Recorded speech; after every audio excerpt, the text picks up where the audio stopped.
Good evening. Welcome to the press conference following the Cooperation Council under the EU-Iraq Partnership and Cooperation Agreement, co-chaired by the High Representative for the Union for Foreign Affairs and Security Policy, Federica Mogherini, who headed the EU delegation, and Iraqi Minister of Foreign Affairs, Ibrahim alJaafari. I will give you the floor, High Representative. Thank you very much, Nabila. First of all, let me say how pleased I am to welcome here in Brussels Foreign Minister Ibrahim alJaafari. We meet often, but this time we met not only bilaterally, but also with all our delegations to hold an EU-Iraq Partnership and Cooperation Agreement meeting.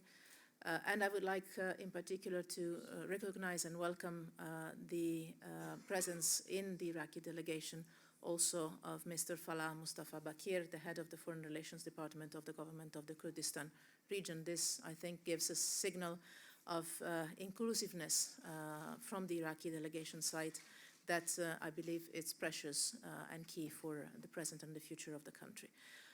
Obviously, in our talks today, we discussed, first of all, the fight against Daesh and the launch of the Mosul operation. This operation is crucial in the campaign to defeat Daesh. The support that the global coalition against Daesh has played a major role in preparation and in the conduction of this operation. The European Union, as you know, is part of this coalition with no military means, but with humanitarian and stabilization assistance. In these critical times, the European Union reaffirmed that it stands firmly by the Iraqi authorities and by the Iraqi people. There is a need to prioritize during the campaign on Mosul the protection of the civilian population. We agreed on that. We know also that the population of Mosul, a rich, complex, big city, is for the vast majority a victim itself of Daesh. So we agreed on the need to fully respect international humanitarian law and try to guarantee protection of the civilian population of the city. The EU actively supports this operation, for example, by providing humanitarian aid to Iraqi citizens who may be forced to flee internally as a result of the fighting, covering both immediate needs and longer-term needs, such as education for displaced children. I see in the room, but sitting in the back, is Commissioner Christos Stylianides, that was with us during the meeting. We have provided so far 134 million euros for humanitarian aid in Iraq. Correct me if the numbers are wrong. 50 million of which for Mosul. So the European Union is fully at the Iraqi side in this crucial campaign.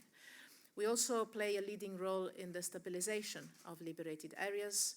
As soon as the military campaign is over, for sure, in Mosul, we know that stabilization after the military campaign is as important as the military campaign itself, and we are focusing in particular on the removal of the IEDs, which is a precondition for the return of internally displaced people, and on the efforts for stabilization of the liberated areas in general terms. We discussed this at length, preparing for the day after what will hopefully be a successful campaign. We also discussed the process of peace building and reconciliation in a unified, inclusive Iraqi state. Inclusiveness in this context means obviously not just political, but also economic and social inclusiveness, and I'm encouraged by the steps that the government is taking in this respect.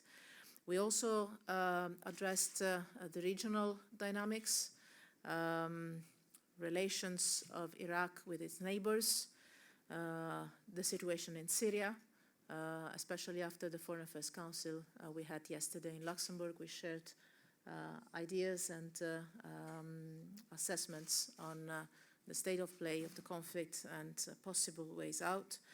And more in general, the different relations in the region. You know that the European Union is strongly in favor of dialogue between all countries of the region, essential as we all focus on the primary task of fighting and defeating Daesh in an effective way. But I stop here. Obviously, sorry, I didn't touch upon the fact that we had a very fruitful meeting getting into the details of all our bilateral relations, from energy to trade, from human rights to humanitarian cooperation, and many more other sectors, where we took stock of good work done in these months and prepared the ground for further advancements on the different sectorial channels of cooperation we have. And obviously our experts on both sides will continue this work. But obviously, as this meeting happens exactly in the days where the Mosul campaign is launched, there is a bigger political meaning of us being together here in Brussels today, which is really showing our full support, our common work, and the commitment to work together in the future, because we know that what happens after the campaigns on the ground sometimes is even more important than the campaigns itself. But now there's a priority that is to focus on the success of the military launch. Shukran.